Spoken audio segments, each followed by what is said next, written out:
Alright guys, well welcome back to the channel, and in today's video we're going to be upgrading the center console on this 2016 Cadillac ATS to the console that has the Homelink built into it. Alright, so first thing is first, in order to remove that center console, you're going to need a pry bar of some sort to get in here and pull down on it. As you can see on this model here, these are the tabs that we're trying to break free in order to bring this console down. Once you break one side of them loose, you can go ahead and use your hand to start bringing it down. So after you bring this down, this one was pretty tight right here to disconnect it from here. So you just pretty much have to push this in order to release this from here. And after that is removed, you're gonna have your connections here for the map lights. One here, there's one here, and this center part right here, and your other ones in the back for the OnStar and your passenger airbag.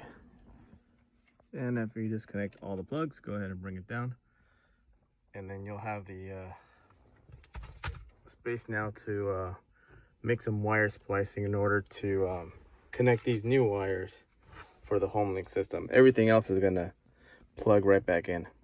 And we'll also need to transfer over the OnStar buttons and the airbag light buttons. So the wires you'd want to connect to is using the map light harness. This is going to be the ground connection.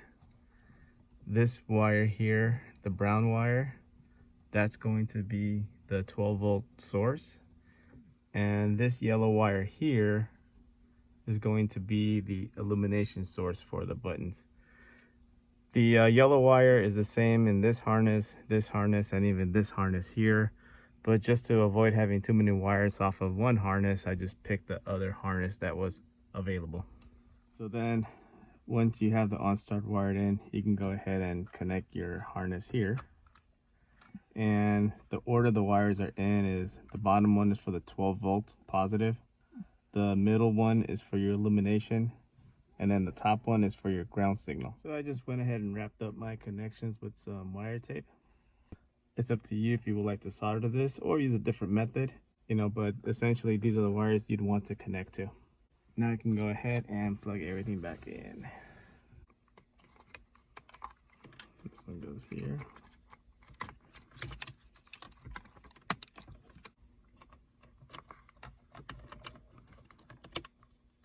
This is the airbag lights.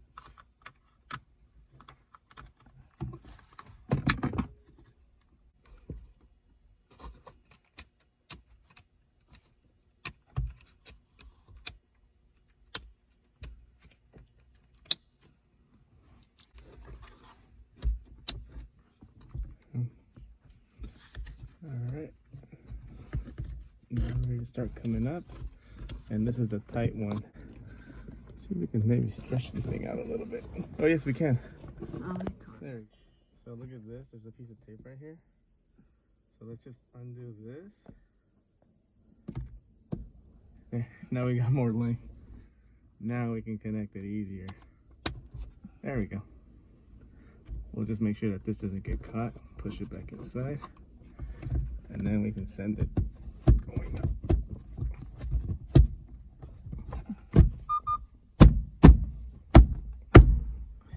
There we are. Now to program it. But now that we have it all back up, we're gonna test the illumination feature. Okay, there we go. We have 1, 2, and 3 lit up. During parking mode. And they can dim down. Recording. What we're going to do now is program the buttons. You need your existing garage door opener, and you push and hold the one you want to program, right? So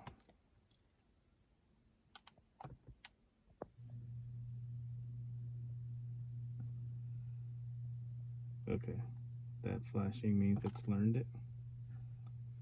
Now we're gonna program the second gate.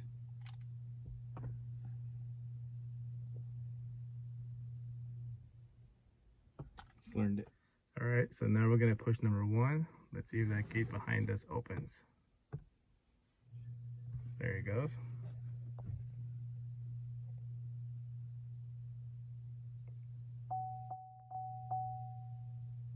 Perfect. Now we're gonna test the second gate.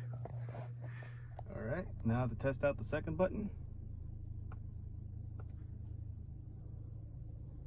It's working great. All right, guys, well, there you have it. Stay tuned for the next video.